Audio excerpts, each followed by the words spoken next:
Good evening to all of my good journalist friends, both print and electronic media. ఈరోజు మా press మీట్లో మా పెద్దలు సుబ్బారెడ్డి గారు మిథున్ రెడ్డి గారు మాట్లాడడానికి నాకు వాయిస్ తగ్గింది అని చెప్పారు. మరి పూర్తిగా ఏకీభవిస్తూ ఇప్పటికే ప్రజాప్రతినిధులన్నా లేదా రాజకీయాల్లో ఉన్న మీద కాస్త విలువలు తగ్గినాయి ప్రజల్లో. ఖచ్చితంగా మనం అందరం కూడా ఆమోదించి తీరాలి దాన్ని. దక్షిణ భారతదేశం వచ్చేటప్పటికి ఇక్కడ కూడా అదే పరిస్థితిగా నేనైతే అబ్జర్వ్ చేస్తున్నాను. ఏం చేస్తుంటే రాష్ట్రం చిన్నదైనప్పుడు సహజంగానే సంఖ్య తక్కువగా ఉంటాం కాబట్టి పార్లమెంట్లో ఉమ్మడి ఆంధ్రప్రదేశ్ రాష్ట్రంకు ఉన్నటువంటి పరువు మర్యాదలు నాకైతే తగ్గినవనే భావిస్తూ ఉన్నాను నేనైతే. ఇప్పుడైతే మరి మన రాష్ట్రం మీద ప్రధానంగా ఆధారపడి ఉంది కేంద్ర ప్రభుత్వం. మనకు కావలసినవి సాధించుకోవాల్సినటువంటి తరుణం ఆసన్నమైంది. కరెక్ట్గా చెప్పాలంటే మనకు కావాల్సినవి సాధించుకునే తరుణం ఆసన్నమైంది.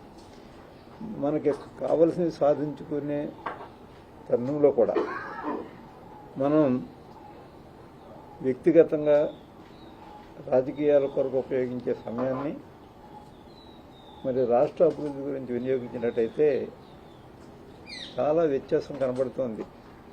బీహార్ని ఏ విధంగా చూస్తున్నారు, ఆంధ్రప్రదేశ్కి ఏ విధంగా చూస్తున్నారు, ఈ రెండు మనం చూసినప్పుడు ఖచ్చితంగా మనం అంటే పెద్దగా లెక్కున్నట్టు ఏమీ వారికి కనిపించట్లేదు. అది మాత్రం వాస్తవం.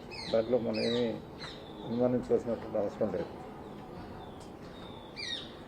మరి పార్లమెంట్లోనే రాజ్యసభలో కానివ్వండి, మరి లోక్సభలో కానివ్వండి, రాష్ట్ర సమస్యలు చెప్పడానికి ప్రయత్నం చేస్తున్నప్పుడు మరి దాన్ని తెలుగుదేశం పార్టీ సభ్యులే వ్యతిరేకిస్తుంటే ఎవరికి నష్టం జరుగుతుంది? నష్టం ఎవరికి జరుగుతుంది? రాష్ట్రానికి నష్టం జరుగుతుంది. అందుకని మనం ఇక్కడికి వస్తా అదొక్కసారి సూటిగా మేము ప్రశ్నిస్తూ ఉన్నాం. చెప్తూ ఉన్నారు పార్లమెంట్లో, లోక్సభలో చెప్పారు మిథున్ రెడ్డి గారు, రాష్ట్ర సమస్యల మీద కానీ రాష్ట్ర అభివృద్ధి గురించి కానీ మనం మీతో పాటు మేము కూడా మీ వెనకాల వస్తాము అని. మరి దాన్ని సద్వినియోగం చేసుకోవాల్సినటువంటి పరిస్థితిలో సద్వినియోగం చేసుకోకుండా కేవలం పొలిటికలైజ్ చేయడానికి ప్రయత్నం చేసే వేదికగా తయారు చేసుకోవడం అనేది చాలా దురదృష్టకరమైనటువంటి పరిణామం. అంటే అపోజిషన్ ఉంటుంది ఉన్నంతలో ప్రతి చోట దాన్నే మనం తీసుకోకూడదు. మాట్లాడుతున్నప్పుడు అడ్డుకునే విషయానికి మాత్రం చాలా తప్పది. రూజ్వెల్ట్ అమెరికా పూర్వపు అధ్యక్షుడు ఒక మాట చెప్పాడు, ప్రజాస్వామ్యం అంటే నా శత్రువులు మాట్లాడకుండా నిరోధించగల బలం నాకున్నప్పటికీ వారు మాట్లాడే ప్రతి మాట వ్యక్తిగతంగా నా ప్రతిష్టకు భంగం కలిగించేవైనప్పటికీ వారు మాట్లాడకుండా నిరోధించలేను. అదే ప్రజాస్వామ్యం అంటే అన్నాడు ఆయన. అది ప్రజాస్వామ్యంలో ఉన్న ప్రతి ఒక్కరూ కూడా ముందు ప్రధానంగా నాయకులు అంటే పరిపాలన ఉన్నవాళ్ళు అర్థం చేసుకోవాలి దాన్ని. అంత నిగూఢమైనటువంటి ఒక శక్తి ఆ మాటలో దాగి ఉన్నప్పుడు మరి అపోజిషన్ పార్టీ కలిసి వస్తుంది అని వేదికగా సాక్షిగా పార్లమెంటరీ వేదికగా చెప్పినప్పుడు దాన్ని సద్వినియోగం చేసుకోవడానికి బదులు దుర్వినియోగం చేసుకోవడానికి చేసే ప్రయత్నానికి మరి చాలా తీవ్రంగా మరి బాధపడుతూ ఉన్నాం.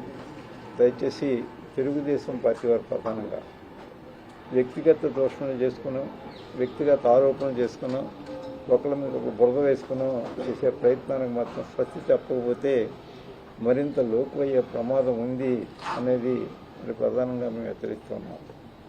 ఏమి సాధించాం మనం?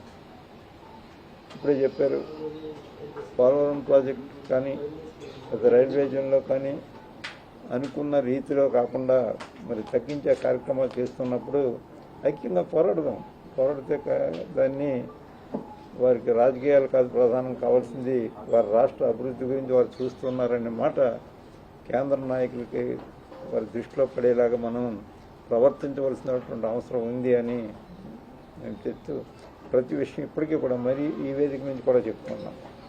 వారితో పాటు వారి వెనకాల వెళ్ళడానికి మాకు ఏ విధమైనటువంటి అభ్యంతరం లేదు రాష్ట్ర ప్రగతి విషయంలో. చెప్తాను, ఒకసారి మాట్లాడేటప్పుడు మొన్న నేను రాజ్యసభలో మాట్లాడుతూ మరి ఆంధ్రప్రదేశ్లో వ్యవసాయం కొంచెం సంక్షోభంలో పడింది, దానికి ప్రకృతి ఒక కారణమైతే,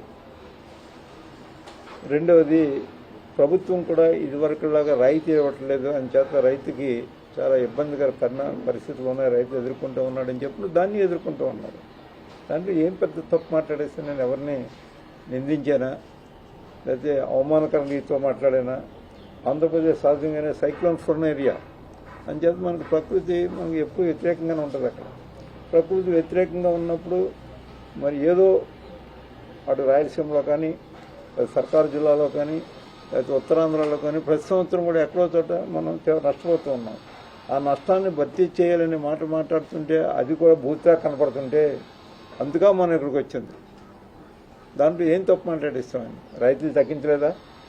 11 స్కీములు పెట్టి రైతులందరినీ ఆదుకున్నటువంటి ప్రభుత్వం జగన్మోహన్ రెడ్డి గారి ప్రభుత్వం.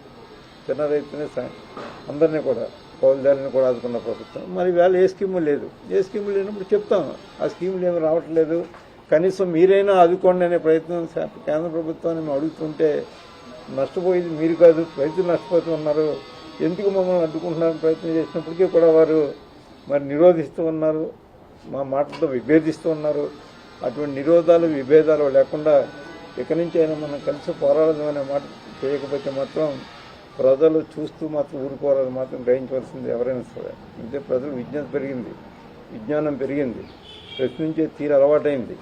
అటువంటిప్పుడు కూడా మనం ఇంకా పూర్వం రోజుల్లాగా మాత్రం మనం యథేచ్ఛగా ఉండడానికి కావాల్సిన స్వేచ్ఛను కోరుకుంటే మాత్రం ప్రజలు అంగీకరించే పరిస్థితిలో లేరు అనే విషయాన్ని మనం దయచేసి గమనించవలసిందిగా నేను కోరుతూ ఉన్నాను. Thank you.